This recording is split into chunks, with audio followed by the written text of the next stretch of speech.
हे ते ना मस्त असं आंबा खात बसलं होतं छान असं दुपारचं. तर ते काय माझ्या भावाला बघवलं नाही. तो म्हटला चल इकडे, फोन लावला की ये बाई इकडे काम भरपूर पडले म्हटला. तर ते बोलवून घेतल्यानंतर तिथं गेलं तर बाबा म्हटलं वर्षभराचं चटणीचं काढला होता. ते सगळं मसाला त्याला भाजून द्यायचं होतं.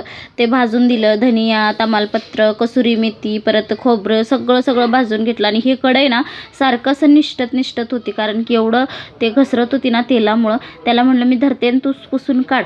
सगळं मसाला त्याला व्यवस्थित भाजून दिलं तरच बरं आहे. नाही तर वर्षभराचं जरा काही चुकलं तर ते खराब होऊन जाण्याची भीती असते. आणि पहिल्यांदाच मी हे मसाला भाजत होते.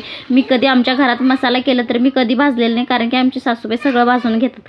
मला तर भाजता येत नाही म्हणून. तरी पण त्या एक मावशी बसल्या तर त्यांना विचारून ना सगळं हे मसाला भाजून घेतला. आणि भाऊ म्हटलं हे पण तो बी सांगत होता आणि त्या मावशी बी सांगत होत्या. दोघी मिळून सांगितलं तसं मी भाजून घेतलं. मला तर काही येत नव्हतं.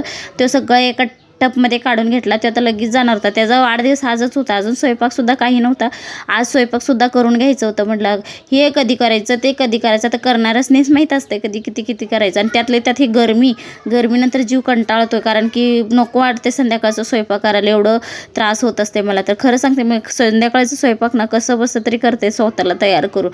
नाहीतर मी संध्याकाळी स्वयंपाक जास्त करून डाळ भातावरच संपवत असते कधीतरी. आता हे कार्यक्रम आहे म्हटल्यानंतर करायलाच पाहिजे. हे आमची लाडूबाई आल्या बघा आता, बहिणाबाई. म्हणलं आता येऊन नुसतं बोलतच बसले, कधी व्हायचं हे कशाला काढलाय चालू केली. मग तिला म्हटलं काय नाही करायचं, फक्त पुलाव करायचं. ह्याला ना फक्त बोलायला येते चुरू पुढचं काम करता येत नाही. पण त्या दिवशी ना सगळं काम ना तो एकटाच हँडल केला. मला सुद्धा मदत केला. घरातलं सुद्धा साफसफाई वगैरे केला. आणि इथं सगळं आम्ही फोडणी वगैरे देत होतो. माझ्या लेकाला बिर्याणी करायला लावलं होतं आम्ही आज मस्तपैकी. ते केलं आहे बघा आजचा व्हिडिओ. त्याच्यासाठी लाईक आणि सबस्क्राईब करा. आणि मस्त असं टमॅटोचं प्युरी वगैरे घातला. आणि पहिलाच अनुभव होता मला एवढा मोठा स्वयंपाकचा. मी एवढा मोठा स्वयंपाक कधीच केला नाही, कारण की घरामध्ये आपल्याला किती लागते तेवढं लागतं. आणि बाहेर जरी केलं तरी 1 किलोचं 2 किलोचं लई म्हणजे 1.5 किलोचं एवढंच करते. तिच्यावर स्वयंपाक मी करत नाही. आणि 10-10:30 एवढं केक कापलं आम्ही, कारण की लोकं पण कमी आले होते. कारण एवढं उशीरच झाला होता. त्याच्या चटणीचं कुटाणा करून बसला होता. म्हटलं चला आता हे आम्ही माझा अवतार तर बघू शकताय कसं झालं. नंतर सगळेजण औक्षण वगैरे केले. हळदी कुंकू वगैरे लावून आरतीवर ओवाळून घेतला. मग मस्त असं बड्डे गर्ल बड्डे बॉय दोन्ही आहे तो बसवून केक वगैरे आपला पुलाव वगैरे इथं मस्त झाला होता. म्हटलं त्याला पण दाखवलं छान झालं आहे म्हणला.